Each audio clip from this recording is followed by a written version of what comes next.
세계의 일부 지역에서는 여성이 여전히 신부로 매매되고 있으며 그 가치는 외모, 나이, 순결함으로 평가됩니다. 이는 문화에 뿌리를 두고 있지만 빈곤, 압박, 그리고 권력에 의해 이루어집니다. 왜 이런 일이 여전히 일어나는 걸까요? 그리고 이 여성들은 실제로 어떤 상황에 직면하고 있을까요? 신부 시장의 진실을 저와 함께 탐험하며 알아봅시다. 중국의 여성. 중국의 독특한 인구 및 문화적 환경은 결혼에 대한 강한 압박을 만들어냈습니다. 과거 한 자녀 정책으로 인해 성별 불균형이 발생해 남성이 여성보다 훨씬 많아졌습니다. 시골 지역에서는 많은 남성이 아내를 찾기 어려워 신부 매매와 장거리 중매가 성행합니다. 중국 여성에게 결혼은 조기 결혼, 모성, 가사 책임이라는 문화적 기대를 동반합니다. 20대 중반을 넘겨 미혼인 여성은 남은 여자친구라는 꼬리표를 붙으며 전통적 규범이 강화됩니다. 이 꼬리표는 고학력과 성공한 여성에게도 영향을 미쳐 빠른 결혼을 강요하는 사회적 압박을 만듭니다. 하지만 많은 여성이 이에 반발하고 있습니다. 그들은 상호 존중과 개인의 자유를 기반으로 한 관계를 추구합니다. 일부는 외국인 파트너가 성 역할에 대해 보다 진보적인 관점을 제공할 수 있기를 바라며 국제 결혼을 선택합니다. 이 여성들은 제약이 아닌 선택을 원합니다. 그들은 자신의 가치가 결혼에만 있지 않다는 개념에 도전하고 있습니다. 이러한 변화는 더 넓은 사회적 변화를 반영합니다. 중국 여성은 경력, 교육, 독립을 추구하고 있습니다. 그들이 결혼을 선택한다면 점점 더 평등한 파트너십을 이루고 있습니다. 국제 결혼은 사회적 압박에서 벗어나는 탈출구를 제공하지만 성평등을 위한 글로벌 연계도 드러냅니다. 중국의 미래 신부들은 단순히 전통에 참여하는 것이 아니라 이를 재정의하고 있습니다. 디지털 시대는 중국 여성들이 전 세계적으로 연결되고 이야기를 공유하며 고정관념에 도전할 수 있는 새로운 대화 플랫폼을 열었습니다. 베트남의 여성. 문화와 아름다운 풍경으로 유명한 베트남은 일부 여성이 외국인 남편을 찾는 사회적 현실을 보여줍니다. 최근 수십 년 동안 더 나은 삶을 위해 부유한 국가와의 결혼을 통해 국제 결혼이 증가했습니다.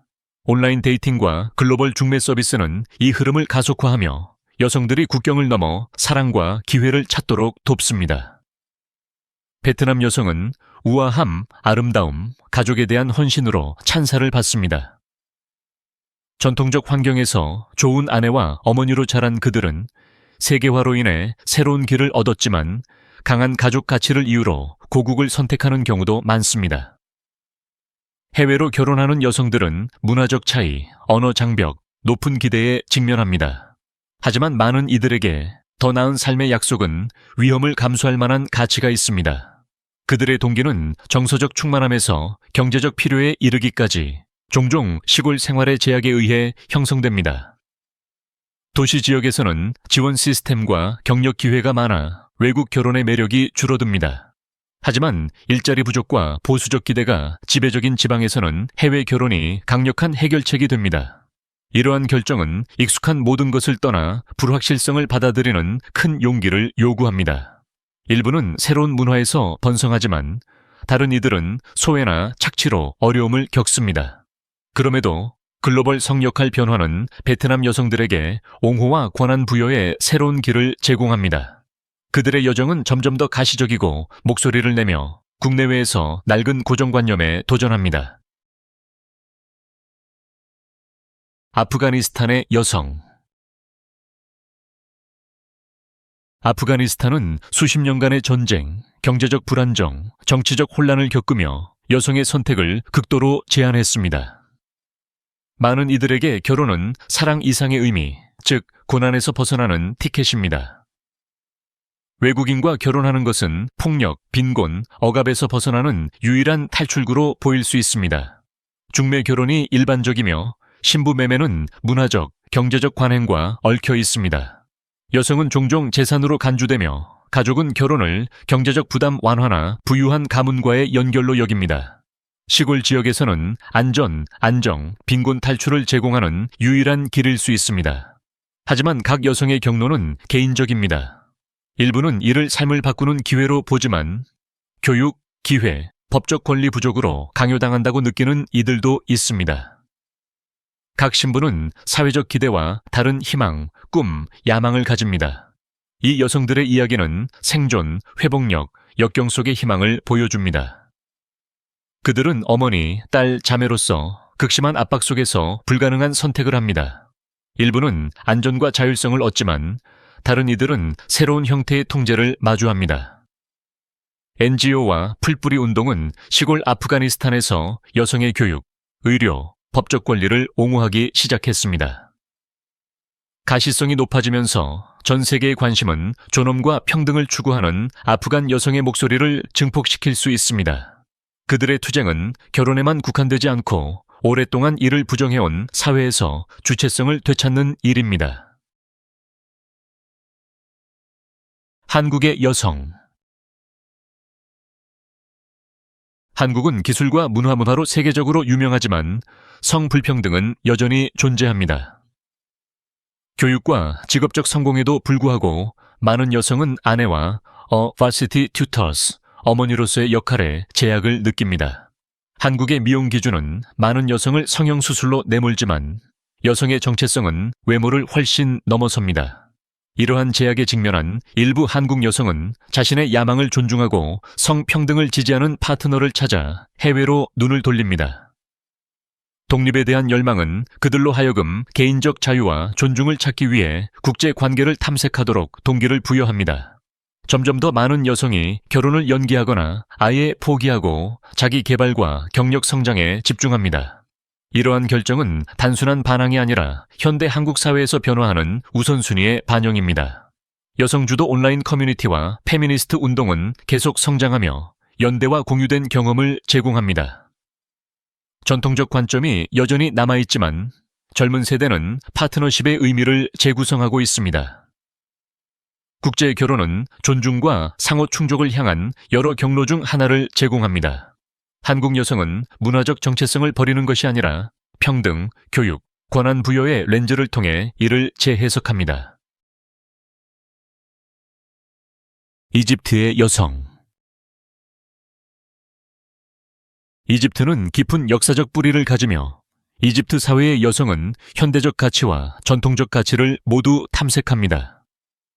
어린 소녀들은 종종 10대에 결혼하며 이는 보호와 안정된 미래로 여겨지지만 교육과 개인적 성장을 심각하게 제한합니다.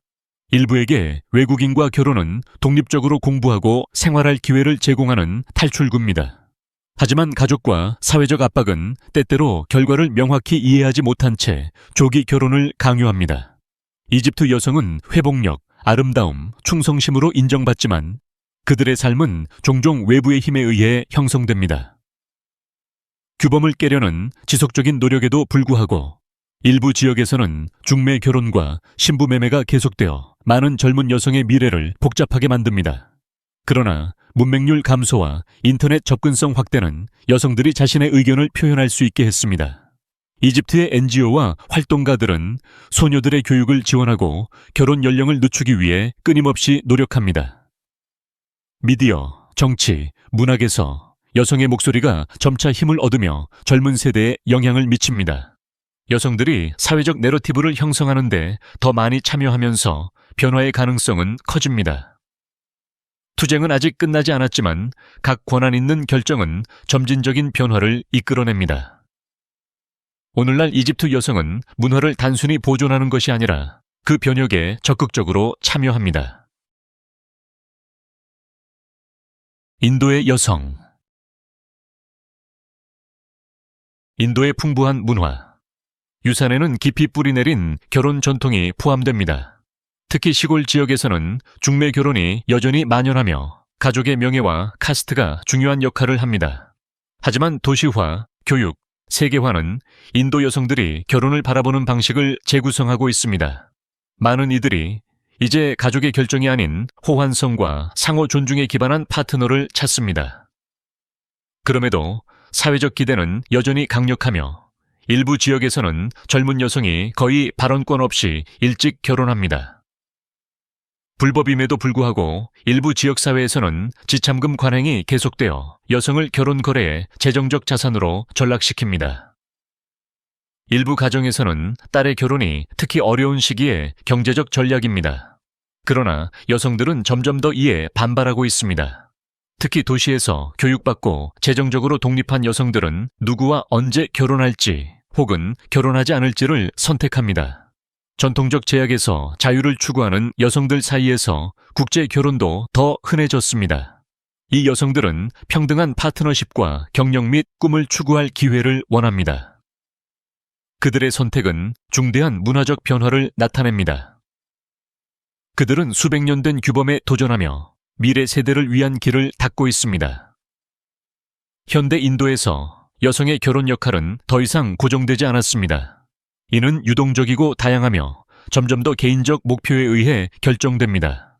활동가와 페미니스트 사상가들도 이 변혁에서 중요한 역할을 하며 대화와 변화를 위한 공간을 만듭니다. 영화, 문학, 미디어 캠페인은 낡은 규범에 도전하고 여성의 목소리를 증폭시킵니다. 이러한 노력은 빠르게 현대화되는 사회에서 성 역할의 더 넓은 재구성을 의미합니다. 말레이시아의 여성. 말레이시아의 다문화 사회는 말레이, 중국, 인도계로 구성되며 각기 다른 결혼 전통을 가집니다. 도시 지역은 점점 자유로워지고 있지만 시골 지역에서는 중매 결혼이 여전히 존재합니다. 관련 전통 중 하나는 신랑의 가족이 신부의 가족에게 돈이나 선물을 제공하는 지참금 또는 신부값입니다. 저소득 가정에게 이는 상당한 재정적 압박을 초래할 수 있습니다. 일부 가정은 결혼을 경제적 부담 완화나 유리한 연결을 위한 수단으로 봅니다. 하지만 말레이시아의 젊은 세대는 점점 독립적입니다. 많은 여성이 소셜미디어, 데이팅 앱, 대학을 통해 파트너를 만납니다. 특히 도시 여성은 전통보다 호환성과 개인적 선택을 우선시합니다. 그들은 평등과 공유된 가치를 기반으로 한 관계를 추구합니다. 그럼에도 보수적인 지역에서는 여성의 결혼 역할에 대한 문화적 기대가 지속됩니다. 현대적 이상과 가족 및 사회적 압박 사이의 균형은 여전히 도전 과제입니다. 많은 여성은 전통을 존중하면서도 자신의 길을 선택할 권리를 주장하며 이 공간을 신중히 탐색합니다. 말레이시아는 세대적 변혁을 목격하고 있습니다. 여성은 더 이상 단순히 미래의 아내 또는 어머니로 보이지 않고 야망, 주체성, 목소리를 가진 개인으로 여겨집니다. 중매 결혼과 전통적 역할이 사라지지 않았지만 국가는 보다 포용적이고 권한을 부여하는 여성관으로 이동하고 있습니다. 교육과 여성의 권리 옹호 단체에 대한 정부 지원은 이 변화를 촉진했습니다. 국가적 대화는 점차 여성의 자율성을 수용하고 있으며 말레이시아의 차세대 여성은 그 변화를 이끌 준비가 되어 있습니다. 라트비아의 여성. 북유럽의 작은 국가 라트비아는 교육받은 인구와 강한 여성 노동력으로 알려져 있습니다. 라트비아 여성은 지성, 독립성, 전문성으로 찬사를 받습니다. 하지만 많은 이들이 동일 임금과 남성 중심 분야에서의 진급에서 도전을 겪습니다. 중매 결혼과 신부 매매는 라트비아에서 드물지만 경제적, 사회적 요인으로 인해 일부 여성은 외국 파트너를 찾습니다. 시골이나 덜 부유한 지역의 여성들은 국제 결혼을 더 나은 생활 수준이나 더 넓은 삶의 경험을 얻는 기회로 볼 수 있습니다. 이 여성들은 다른 지역처럼 고난에서 벗어나려는 것이 아니라 개인적 성장과 안정성을 추구합니다. 라트비아 사회는 교육과 자급자족을 중시하며 해외로 관계를 찾는 여성들은 종종 이러한 가치를 보완하기 위해 그렇게 합니다. 절박함 때문이 아닙니다. 문화적 호환성, 상호 존중, 공유된 목표가 점점 중요해지고 있습니다. 고국을 떠나는 것은 문화적 적응을 의미할 수 있지만 많은 여성이 만족스러운 파트너십을 위해 그 단계를 기꺼이 밟습니다. 이 현상은 개인적 야망과 라트비아 경제의 구조적 한계를 모두 반영합니다. 또한 전 세계적으로 여성이 자신의 가치에 맞는 삶을 구축하기 위해 선택의 자유를 활용하는 방식을 보여줍니다. 라트비아 여성은 국내든 해외든 권한 부여의 길을 개척하고 있습니다. 소셜미디어와 교육 교류 프로그램을 통해 더 많은 여성이 국제적 연결을 구축하며 그들의 전망과 기회를 넓히고 있습니다. 그들의 이야기는 성공과 충족의 현대적 정의를 형성하는 데 도움을 주고 있습니다. 남아프리카의 여성. 남아프리카는 다양한 문화와 복잡한 역사를 가진 국가입니다. 성평등을 향한 진전이 있었지만 시골 지역에서는 전통적 관습이 여전히 큰 영향을 미칩니다. 그러한 관행 중 하나는 신랑이 신부의 가족에게 지참금 형태로 로볼라를 지불하는 것입니다. 로볼라는 신부의 가족을 존중하기 위한 것이지만 비판자들은 이를 여성을 상품화하여 결혼을 재정적 거래로 만든다고 주장합니다. 경제적으로 어려운 가정에서는 이 관행이 신부의 개인적 욕망보다 재정적 이익을 우선시하는 거래가 될 수 있습니다. 하지만 남아프리카 여성은 점점 더 자신의 권리에 대해 목소리를 내고 있습니다. 많은 이들이 의무가 아닌 사랑, 상호 존중, 평등에 기반한 결혼을 원합니다. 도시 여성은 종종 더 독립적이고 교육받으며 경력 중심적입니다. 그들은 전통적 역할을 도전하고 낡은 성규범을 거부합니다. 하지만 현대적 가치와 문화적 기대 사이에는 긴장이 존재합니다. 많은 지역사회에서 결혼 결정은 여전히 가족과 사회에 영향을 받습니다. 하지만 점점 더 많은 여성들이 이러한 내러티브를 재구성하고 있습니다. 그들은 자율성을 요구하고 그들의 주체성을 제한하는 관습에 도전합니다. 교육, 활동가 정신, 글로벌 노출은 그들이 결혼의 의미를 재정의하도록 돕습니다. 이러한 변화는 전통을 부정하는 것이 아니라 이를 갱신합니다. 남아프리카 여성은 존엄과 공유된 책임에 뿌리내린 새로운 파트너십 모델을 만들어가고 있습니다. 정치, 기업가 정신, 교육에서의 그들의 진화하는 역할은 가정뿐 아니라 더 넓은 사회 구조를 변화시키고 있습니다. 대화와 변화가 진행 중이며 여성들이 그 변화를 이끌고 있습니다. 불가리아의 여성. 불가리아, 특히 로마 공동체 내에서는 논란의 여지가 있는 공개 신부 시장이 열립니다. 이 행사에서 젊은 여성들은 최고의 옷을 입고 예비 신랑들에게 소개되며 신랑들은 외모, 나이, 순결함 등의 요소에 따라 신부값을 협상합니다. 외부인에게는 충격적일 수 있지만 일부 로마 공동체에서는 이를 전통으로 봅니다. 경제적으로 불리한 가정에게 이는 재정적 완화나 사회적 상승의 길을 제공합니다. 비판자들은 이를 여성을 상품으로 전락시킨다고 주장하지만 참여한 많은 여성은 이를 미래의 남편을 확보하는 체계적인 방법으로 봅니다. 일부는 자신들이 이해하고 탐색하는 시스템 내에서 이를 권한 부여로 보기도 합니다. 그럼에도 불가리아 내에서 변화의 목소리가 커지고 있습니다. 현대화, 교육, 글로벌 인권 가치의 노출은 이러한 오랜 관습에 도전하고 있습니다. 더 많은 여성이 이러한 시장의 목적에 의문을 제기하고 자율성을 추구합니다. 불가리아가 유럽 사회로 더 통합됨에 따라 문화적 정체성 보존과 여성의 권리 증진 사이에 긴장이 커지고 있습니다. 특히 젊은 세대의 불가리아 여성들은 새로운 역할을 맡고 있습니다. 그들은 전통을 버리는 것이 아니라 선택과 평등을 지지하도록 변혁합니다. 풀뿌리 이니셔티브, 국제적 파트너십, 청소년 교육 프로그램은 로마 여성들이 유산과 인간 존엄을 조화시키는 방식으로 미래를 재구상하도록 권한을 부여합니다. 이 이야기들은 전통 이상을 드러냅니다. 전 세계 수많은 여성의 선택, 투쟁, 그리고 조용한 힘을 보여줍니다. 가장 놀라웠던 점은 무엇인가요? 댓글로 생각을 공유해 주세요. 그리고 세계의 더 많은 숨겨진 구석을 탐험하고 싶다면 무엇을 해야 할지 아시죠? 시청해 주셔서 감사하고 다음 여정에서 만나요.